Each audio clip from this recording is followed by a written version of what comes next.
Welcome back. It is yours truly, Nick, a Movie AV Impulse. And before we dive into the equipment that I own, that I have, and just to let you in on a little secret, it's all budget gear. While I would love to put this into chapters, I really want you guys to watch the whole video. So I am not going to do that. You're just going to have to sit through my equipment and hopefully you enjoy. And I just want to make three disclaimers.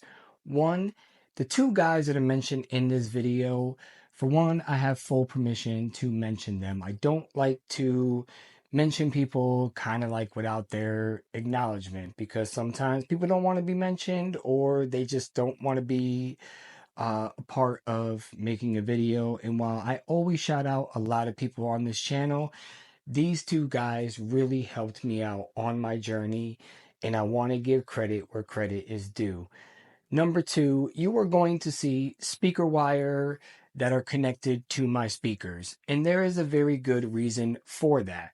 It is because this is not my forever home, and I will explain that more into the video. And the third and final one is these are my opinions, my facts, and just part of the things that I love. And as of right now, I love my setup. And, do we all want, $30,000 speakers or $10,000 speakers and $10,000 amplifiers and all sorts of things? Of course we all do. Everybody wants more. But for right now, in the next 4 years that I'm probably going to be keeping all this equipment until we build a house or find a house that's going to fit our needs, this is my home theater setup and everything that I use to bring you 4K reviews. Before we get into it, hit that like, hit that subscribe, and hit that share to everybody because this is my journey and I just love the gear that I have. I'll be honest, for budget gear, this setup is totally awesome. And plus, I'm wearing the wrong shirt to talk about this, so that's better. So, let's talk about why I picked the Sony X90L. And it all due to this man. This is Caleb Dennison of Digital Trends. And while you see him on the screen, and my camera's probably fighting to keep the lighting, this is the reason why I bought the TV. I wanted something that wasn't going to be crazy expensive on my pockets, and I wanted a bigger TV. This is the 75-inch that my wife got me for my birthday, and I did a lot of DMing with Caleb, and I said, I don't want to spend money on Hisense anymore or TCL, just because I had been through two TCL 6 Series TVs, and I went through two Hisense H9Gs, and I just am tired of that. And let's face it, when it comes to shadow detail, minimum blooming, is there blooming on this TV? Of course there is. Color accuracy, when it comes to smooth motion, it is all presented in this TV as Caleb explains. If you want to get that full review after you watch this video, I will leave this video down below along with links to Digital Trends because I feel thanks to him, I made my final decision.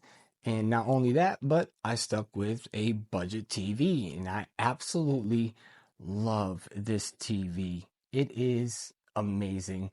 And as you see the ads playing in here, I do let ads play because that is how you support people on YouTube. You let the ads play. I know it's crazy and it sucks, but that's just the way I do things because I would like them to continue to keep making money and to keep, bringing us great reviews. Message. So I just let the ads play. But anyways, I have not brought you a review yet with this TV. So my first review will be coming next Sunday. I'm also going to be bringing you a deep dive on my collection and physical media, which isn't a lot of movies. It's probably maybe 14, 1,500.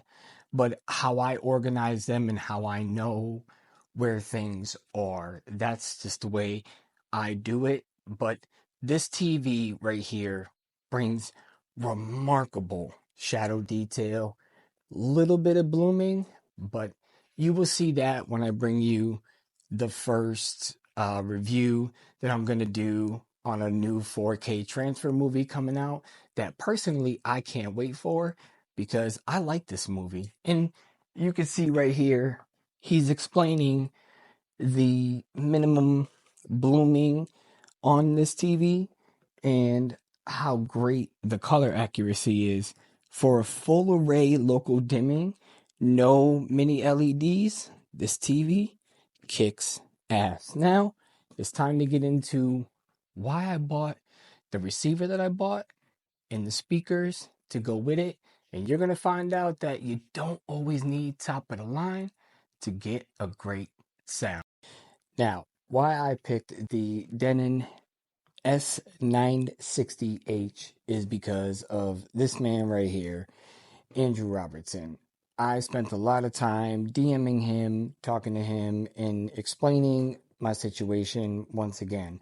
I didn't want to spend up teens amounts of money to get the same sound that I would get from a $3,000 receiver. While this is no $3,000 receiver, it was more, I got it on sale. I think I paid like 500 if I'm correct.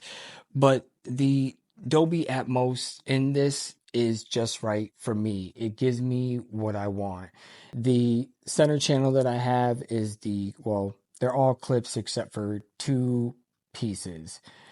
The center channel that I have is the R52C, which I love the copper tone. That's one of the things that I love about the Klipsch.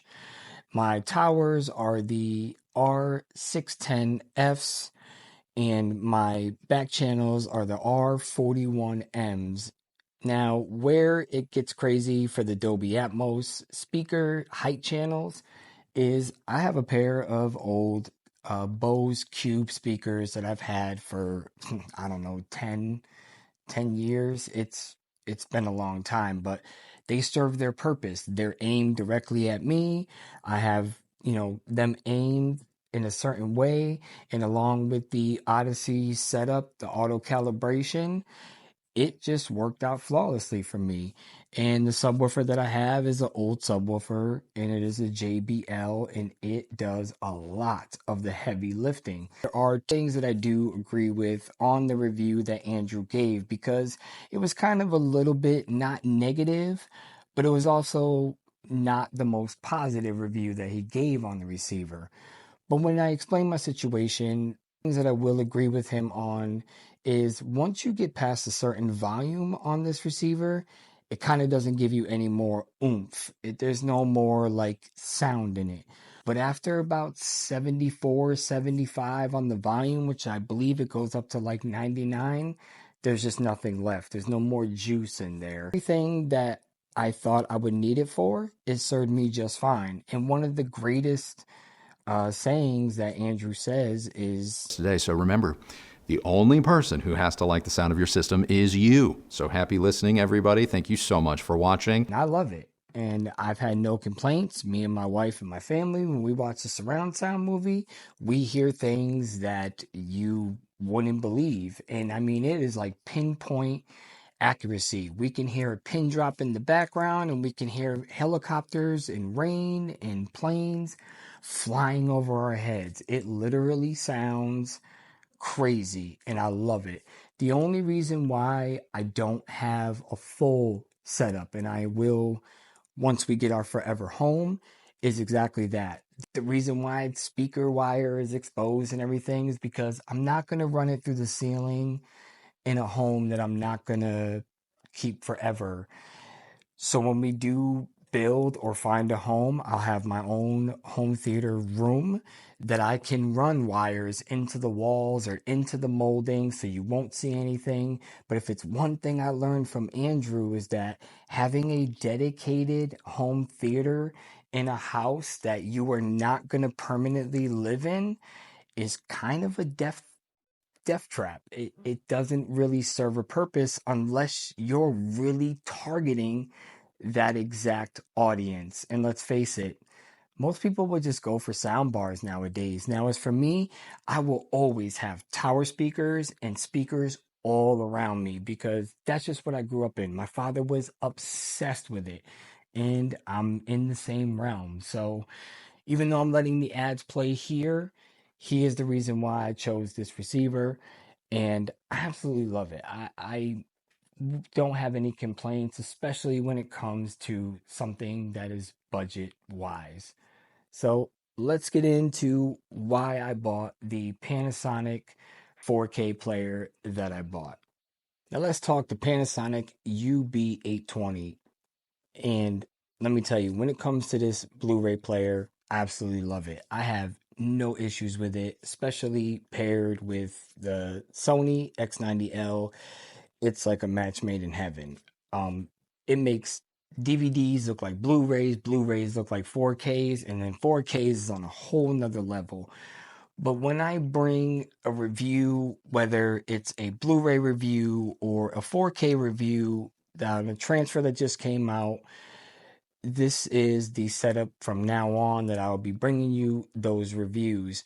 Now, when I do a review, I have to turn off all the enhanced features. There are some things that I do, like when the Heat on 4K came out, the biggest complaint everybody had was it was extremely dark. And that's what happens when you take a 60 gig disc in such a long movie. There's only so much that they can do. And all I did was simply go into my player, turn up the brightness one notch, and it made a world of a difference. The other thing I had a real problem with that movie was surround sound was just the basic one that you got on the Blu-ray disc. But once again, if you don't use a 100 gig disc, there's not a lot of things you can fit. And that's why I prefer 100 gig discs over the 60 gig disc. Now, if you're doing an hour and a half movie and you're redoing a 4K transfer, and restoring it, then that's probably enough. And just to let you know, because I got so much slack for the Enter the Dragon 4K, when I bought this new TV, I kind of wanted to be like, okay, maybe I was wrong on this because people were just attacking me in the comments on that video. And I want to tell you a little something. Come here. It's still a bad transfer. I don't care what y'all say. It is my thoughts, my opinion. And even watching it on this X90L, it just doesn't look that great. So please get off your high horse, people. It's just my opinion. And to me, that transfer doesn't look great. But again, me not wanting to get an Opal and spend two, three, $4,000 on a 4K Blu-ray player, this Panasonic is just absolutely amazing. Like I said, it makes Blu-rays look like 4Ks, and I can't complain. I absolutely love it. So if you're in the market for that and you collect physical media or you just have a couple of movies laying around, because let's face it, streaming isn't going to be a forever thing. They lose licensing, they take away the movies that you purchased, and subscriptions are just getting absolutely ridiculous. I myself have canceled 3 of them just because they're just getting overpriced. And at this point, I I'd just rather stick to my collection and keep the couple of apps that we have that we watch the most and get rid of the rest. So anyways, this has been yours truly, Nick Movie AV Impulse. Hit that like, share, subscribe, and this is just a little sneak peek on what I have for my equipment and how I bring you all the great reviews. Peace.